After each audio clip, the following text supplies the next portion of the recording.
அனைவருக்கும் வணக்கம். இன்று இயல் 5 பகுதியின் தொடர்ச்சி பார்க்கலாம். பாய்ச்சல் கதை இடம்பெற்றுள்ள சிறுகதை தொகுப்பு எது? அப்டின்னா, "தக்கையின் மீது 4 கண்கள்" அப்படிங்கிற சிறுகதை தொகுப்பில இருந்து தான் பாய்ச்சல் அப்படிங்கிற கதை இடம்பெற்றுள்ளது.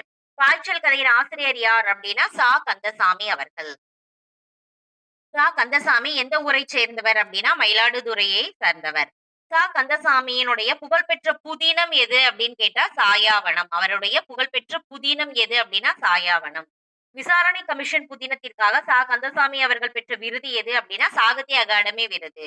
அப்ப கந்தசாமி அவர்கள் பெற்ற சாகித்ய அகாடமி விருது எந்த நூலிற்காக அல்லது புதினத்திற்காக வழங்கப்பட்டது? அப்படின்னா, விசாரணை கமிஷன். சுடுமண் சிலைகள் எதற்காக விருது பெற்றது? அப்படின்னா, குறும்படத்திற்கான அனைத்துலக விருது பெற்றது. கந்தசாமியுடைய சுடுமண் சிலைகள் எதற்காக விருது பெற்றது? அப்படின்னா, குறும்படத்திற்கான அனைத்துலக விருது பெற்றது. கந்தசாமி எந்த மாவட்டத்தை சார்ந்தவர்? அப்படின்னா, மயிலாடுதுறை மாவட்டம். கந்தசாமி எவற்றை எழுதியுள்ளார்? அப்படின்னா, 150க்கும் மேற்பட்ட சிறுகதைகளையும், 10க்கும் மேற்பட்ட புதினங்களையும் எழுதியுள்ளார். அப்ப சிறுகதைகள் எத்தன அப்படின்னு கேட்டா, 150க்கும் மேற்பட்ட சிறுகதைகளையும், புதினங்கள் எவ்வளவு எழுதியிருக்காருன்னா, 10க்கும் மேற்பட்ட புதினங்களையும் அவரு எழுதியிருக்காரு. அடுத்த வினா, பாய்ச்சல் கதை தொடங்கும்போது எங்கு பெரிய கூட்டம் கூடியிருந்தது? அந்த கதையில அ பெரிய கூட்டம் எந்த இடத்துல கூடியிருந்தது அப்படின்னா, தெருமுனையில் கூடியிருந்தது. அனுமரால் எதை இயக்க முடியவில்லை? பாய்ச்சல் கதையில அனுமருடைய கதாபாத்திரம் எதை இயக்க முடியவில்லை அப்படின்னா, வேகமாய் செல்லும் வண்டியை அவரால் இயக்க முடியவில்லை. கந்தசாமி எழுதிய புதினங்கள் எவை எவை? அப்படின்னா, தொலைந்து போனவர்கள், சூரிய வம்சம், சாந்தகுமாரி இந்த 3ம் அவர் எழுதிய புதினங்கள். அடுத்த வினா, ஓங்கு ஈரும் பரப்பின் கங்கை ஈட்டத்து தொண்டியோர் இவ்வரி இடம்பெற்றுள்ள நூல் எது? எந்த காதையில் இடம்பெற்றுள்ளது அப்படின்னா, சிலப்பதிகாரம் நூல்ல இடம்பெற்றுள்ளது. ஊர்கான் காதையில இந்த வரி இடம்பெற்றுள்ளது. இதுல இந்த தொண்டி என்பதனுடைய இந்த தொண்டி எந்த மாவட்டத்தில் உள்ளது அப்படின்னா, ராமநாதபுரம் மாவட்டத்தில் உள்ளது. பாய்ச்சல் கதையில் அனுமரின் கலை வாரிசாக உருவான கதாபாத்திரம் யார் அப்படின்னா, அழகு. அழகுதான் பாய்ச்சல் கதையில அனுமரா நடிப்பாரு. அவருதான் அந்த அனுமர் நினைப்பாரு, தன்னுடைய அடுத்த வாரிசா அழகு உருவாகிட்டு இருக்காரு அப்படின்னு மிகவும் சந்தோஷப்படுவாரு. அடுத்த வினா, இலக்கண பகுதி. அகப்பொருள் இலக்கணம் எந்த மொழிக்கு மட்டும் உரியது அப்படின்னா, தமிழ் மொழிக்கு மட்டும் அகப்பொருள் இலக்கணம் உரியது. பொருள் இலக்கணம் எத்தனை வகைப்படும் அப்படின்னா, 2 வகைப்படும். பொருள் இலக்கணத்தின் 2 வகைகள் யாவை அப்படின்னா, அகப்பொருள், புறப்பொருள். அன்புடைய தலைவன், தலைவி இடையில் இருக்கக்கூடிய அந்த உறவு நிலையை கூறுவது எது அப்படின்னா, அகத்திணை. அன்புடைய தலைவன், தலைவி இடையிலான உறவு நிலையை கூறுவது எது அப்படின்னா, அகத்திணை. திணை என்பதன் பொருள் என்ன அப்படின்னா, ஒழுக்கம். அகத்திணை எத்தனை வகைப்படும் அப்படின்னா, 7 வகைப்படும். அகத்திணை, புறத்திணை. அதுல அகத்திணை எத்தனை வகைப்படும் அப்படின்னு கேட்டாங்கன்னா, 7 வகைப்படும்.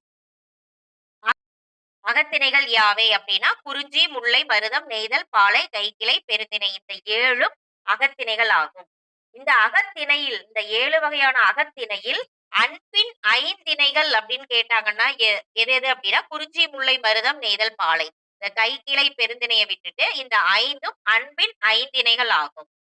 அகப்பாட்டுக்குரிய கூறுகள் யாவை? அகத்திணைக்குரிய கூறுகள் அப்படின்னு பாத்தீங்கன்னா, முதற்பொருள், கருப்பொருள், உரிபொருள் இந்த 3ம் அகத்திணைக்குரிய கூறுகள்.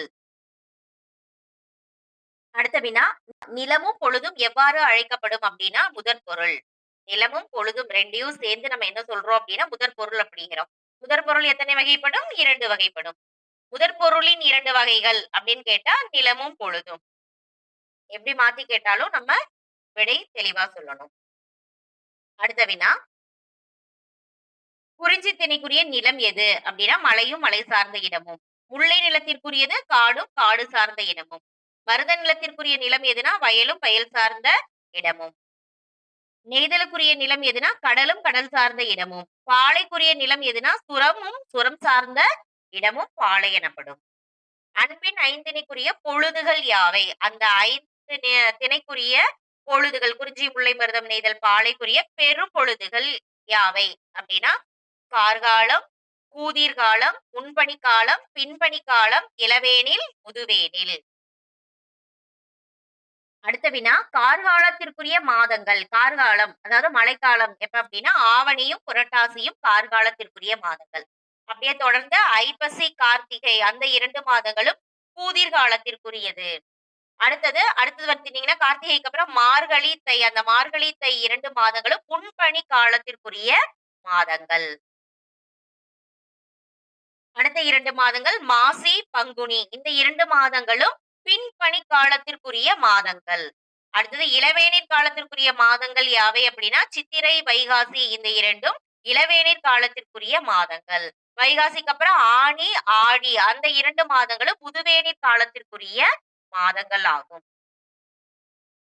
அடுத்த வினா, சிறு பொழுதுகள். மேல பார்த்ததெல்லாம் பெரும் பொழுதுகள். பெரும் பொழுதுகள் அப்படிங்கிறது ஒரு ஆண்டை 6 பருவங்களாக பிரிச்சிருக்காங்க. அடுத்தது சிறு பொழுது அப்படிங்கிறது ஒரு நாளை 6 பொழுதுகளாக பிரித்திருக்கிறார்கள். சிறு பொழுது எத்தனை வகைப்படும் அப்படின்னு நம்ம பார்த்தோம்னா, 6 வகைப்படும். இதுவும் 6 வகைப்படும். சிறு பொழுதினுடைய அந்த 6 வகைகள் யாவை அப்படின்னா, காலை, நண்பகல், எற்பாடு, மாலை, யாமம், வைகறை. இந்த ஏற்பாடு அப்படிங்கிறது எப்படி பிரிக்கலாம் அப்படின்னா, எல் கூட்டல் பாடு அப்படின்னு பிரிக்கலாம். அப்படின்னா என்ன அப்படின்னு பார்த்தீங்கன்னா, சூரியன் மறையும் நேரம். எல் அப்படின்னா சூரியன், பாடு அப்படின்னா மறைதல். அப்ப சூரியன் மறையும் நேரத்த தான் நம்ம எற்பாடு அப்படின்னு சொல்றோம். அடுத்த வினா, காலை சிறுபொழுது எத்தனை மணி முதல் எத்தனை மணி வரை அப்படின்னா, காலை நம்ம 6 மணியிலிருந்து 10 மணி வரை இருக்கக்கூடிய அந்த பொழுது வந்து நம்ம காலை, அதாவது சிறுபொழுது ஒரு நேரத்தினுடைய சிறுபொழுது, காலை நேரம் அப்படிங்கிறது 6 மணி முதல் 10 மணி வரை. அதே மாதிரி நண்பகல் அப்படிங்கிறது எத்தனை மணி முதல் எத்தனை மணி வரை அப்படின்னா, காலை அந்த 10 மணியிலிருந்து மதியம் 2 மணி வரைக்கும் நண்பகல் அப்படின்னு நம்ம சொல்றோம். ஏற்பாடு அப்படிங்கிறது எத்தனை மணி முதல் எத்தனை மணி வரை அப்படின்னா, அந்த பிற்பகல் 2 மணியிலிருந்து மாலை 6 மணி வரை இருக்கக்கூடிய நேரம் வந்து ஏற்பாடு அப்படிங்கிறோம். அப்ப காலை காலை 6 மணி முதல் 10 மணி வரை, நண்பகல்ங்கிறது 10 முதல் 2 மணி வரை, ஏற்பாடு அப்படிங்கிறது அந்த பிற்பகல் 2 மணி முதல் 6 மணி வரை ஏற்பாடு அப்படின்றோம். அடுத்தது மாலை எத்தனை மணி முதல் எத்தனை மணி வரை மாலை நேரம் அப்படிங்கிறன்னா, மாலை 6 மணி முதல் 10 மணி வரை மாலை பொழுது. யாமம் அப்படிங்கிறது இரவு 10 மணி முதல் 2 மணி வரை நம்ம யாமம் அப்படின்னு சொல்றோம். வைகறை அப்படிங்கிறது இரவு 2 மணி முதல் 6 மணி வரை அப்படிங்கிறத நம்ம வைகறை பொழுது அப்படின்னு சொல்றோம்.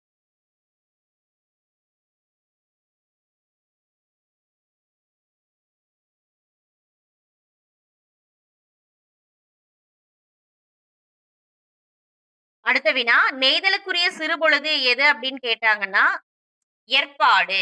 நெய்தலுக்குரிய சிறுபொழுது எது அப்படின்னா ஏற்பாடு. பாலைக்குரிய சிறுபொழுது எதுன்னு கேட்டாங்கன்னா, நண்பகல்.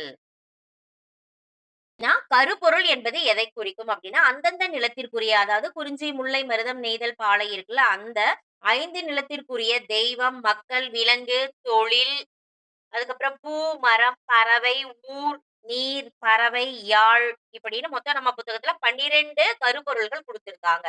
ஒவ்வொரு திணைக்கும் 12 கருப்பொருள்கள் குடுத்திருக்காங்க. ஐவகை திணைக்குரிய தெய்வங்கள் யார்? அப்படிங்கிறாங்க. அதாவது முதல் அந்த தெய்வங்கள் பார்த்தோம்ல, கருப்பொருள்கள்ல முதல்ல நம்ம தெய்வம் பார்க்கிறோம். அந்த ஐவகை திணைக்குரிய தெய்வங்கள் யார்? அப்படிங்கிறது கேள்வி.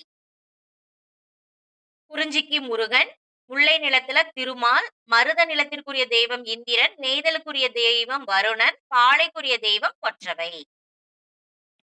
அடுத்த வினா, அந்த 5 திணைக்குரிய மக்கள் யார் அப்படின்னு கேட்டிருக்காங்க. குறிஞ்சியில இருக்கக்கூடியவங்கள நம்ம என்ன அழைப்போம்னா, வெற்பன், குறவர், குறத்தியர். முல்லை நிலத்தில் இருக்கக்கூடிய மக்களை எவ்வாறு அழைப்பார்கள்னா, தோன்றல், ஆயர், ஆய்ச்சியர். மருத நிலத்தில் இருக்கக்கூடிய மக்களை எப்படி கூப்பிடுவோம் அப்படின்னா, ஊரன், உழவர், உழத்தியர். நெய்தல் நிலத்தில் இருக்கக்கூடிய மக்கள் யார் அப்படின்னா, சேர்ப்பன், பரதன், பரத்தியர். பாலை நிலத்தில் இருக்கக்கூடிய மக்கள் யார் அப்படின்னா, எயினர், எயிற்றியர். அடுத்தது அந்த 5 திணைக்குரிய உணவுகள் எது அப்படின்னு கேட்டனா, குறிஞ்சியில் இருக்கக்கூடியவர்கள் மலை நெல் திணையே பயன்படுத்துகிறார்கள் உணவாக. முல்லை நிலத்தில் இருக்கக்கூடிய மக்கள் வரகு சாமைய உணவாக உட்கொள்கிறார்கள். மருத நிலத்தில் வந்து நெல்லு, செந்நெல், வெண்ணெல் அப்படிங்கிறத அவர்கள் வந்து தன்னுடைய உணவாக உட்கொள்கிறார்கள். நெய்தல் நிலத்தில் இருக்கக்கூடியவர்கள் மீன், உப்பு விற்ற பொருளால் உப்பு விக்கிறதுனால கிடைக்கக்கூடிய பொருள்கள உணவாக பயன்படுத்துகிறார்கள். பாலை நிலத்தில் இருக்கக்கூடியவர்கள் சூறையாடலால் வரும் பொருள்கள வந்து அவங்க தன்னுடைய உணவாக உண்கிறார்கள்.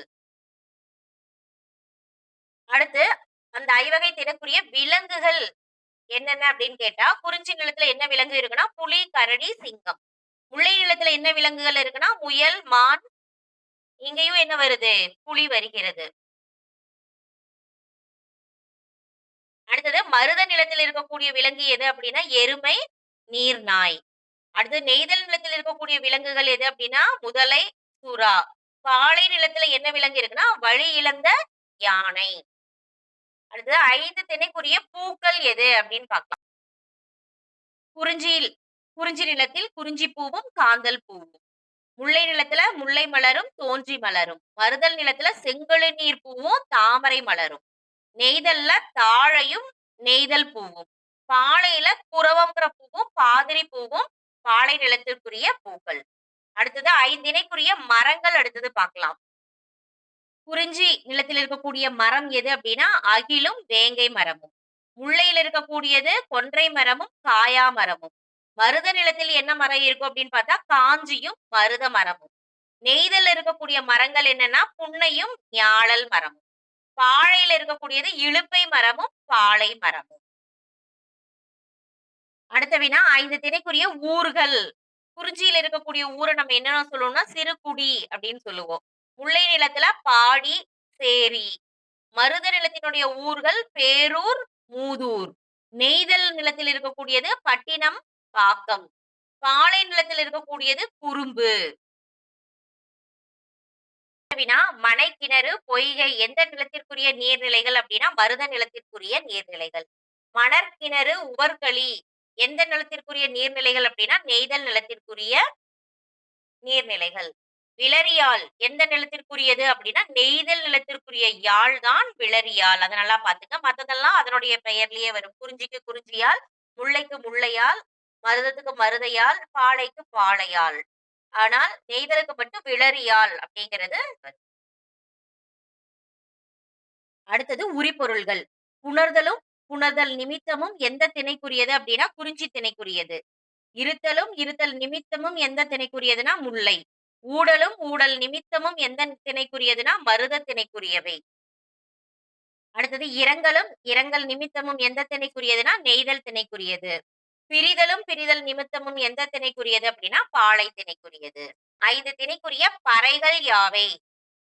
குறிஞ்சி திணைக்கு என்ன பறைனா, தொண்டகப்பறை. முல்லைக்கு வந்து ஏறுகோட்பறை. மருதத்திற்கு மணமுழா, நெல்லரிக்கிணை. நெய்தலுக்கு மீன்கோட்பறை. பாலைக்கு துடிங்கிற பறை. அடுத்த வினா கரிசோறு பொதியோடு தருகின்ற போதும் கடல் மீது இவள் கொண்ட பயம் ஒன்று காணும். இந்த வரியை எழுதினது யாரு அப்படின்னா, மகாகவி, இலங்கையை சார்ந்தவர். அடுத்தது ஒரு எழுவாயோ பல எழுவாயோ இருந்து ஒரு பயனிலையை கொண்டு முடியும் தொடர் எது அப்படின்னா, தனி சொற்றொடர். ஒரு எழுவாயோ அல்லது பல எழுவாய்கள் இருக்கும். ஆனா ஒரே ஒரு பயனிலையை கொண்டு முடிந்தால் அது தனி சொற்றொடர். அடுத்த வினா ஒரு எழுவாய், ஒரே ஒரு எழுவாய் ஒன்றுக்கும் மேற்பட்ட பயனிலைகளை கொண்டும் தொடர் எது அப்படின்னா, தொடர் சொற்றொடர். பல பயனிலைகள் இருக்கு, ஒன்றுக்கும் மேற்பட்ட பயணிகள் இருக்கு அப்படின்னா அது தொடர் சொற்றொடர். அடுத்து கருத்து முழுமை பெற்று ஒரு முதன்மை தொடரும். கழு கருத்து வந்து முழுமையா அந்த தொடர்ல இருக்கும். அப்படி ஒரு தொடரும். கருத்து முழுமை பெறாத துணை தொடர்களும். கலந்து வரும் தொடர் எது அப்படின்னா, அது கலவை சொற்றொடர். அடுத்த வினா மேரி பேருந்திற்காக காத்திருந்தாள். இது இடம்பெற்றுள்ள தொடர் எது அப்படின்னா, தனி சொற்றொடர். என்ன அப்படின்னா, ஒரே ஒரு பயனிலை மட்டும் இருக்கிறதுனால இது தனி சொற்றொடர். அன்பர் அரங்கத்திற்கு வந்து நாடகம் பார்த்து மகிழ்ச்சி அடைந்தார். இது எவ்வகை தொடர் அப்படின்னா, தொடர் சொற்றொடர். வந்து நாடகம் பார்த்து மகிழ்ச்சி அடைந்தார் அப்படின்னு பல பயனிலைகள் இருப்பதால் இது தொடர். என்ன தொடர் அப்படின்னா, தொடர் சொற்றொடர். அடுத்தது மழை கொட்டிக் கொண்டிருந்தாலும் பகலவன் பள்ளிக்கு நடந்து வந்தான். இது எவ்வகை சொற்றொடர்? இதில் இடம்பெற்றுள்ள முதன்மை தொடர் எது அப்படின்னு கேட்டிருக்காங்க. இது இதனுடைய விடை என்னன்னா, கலவை சொற்றொடர். இதனுடைய முதன்மை தொடர் எது அப்படின்னா, பகலவன் பள்ளிக்கு நடந்து வந்தான். பகலவன் பள்ளிக்கு நடந்து வந்தான் என இது முழுமையா முடிந்திருக்கிறது. மழை கொட்டிக் கொண்டிருந்தாலும் அப்படிங்கிறது முழுமையா முடியல. அப்ப 2 தொடர்கள் இருக்கு. முழுமையா முடிந்த ஒரு தொடரும், முழுமை பெறாத 2 தொடர்கள் இருப்பதால் இது கலவை சொற்றொடர். அதுல முழுமை பெற்ற தொடர் எதுனா, பகலவன் பள்ளிக்கு நடந்து வந்தான் அப்படிங்கிறது முழுமை பெற்ற தொடர். அடுத்த வினா, நிகழ்த்துக்கலைகள் எத்தனை வகைப்படும் அப்படின்னா, நிகழ்த்துக்கலைகள் 4 வகைப்படும்.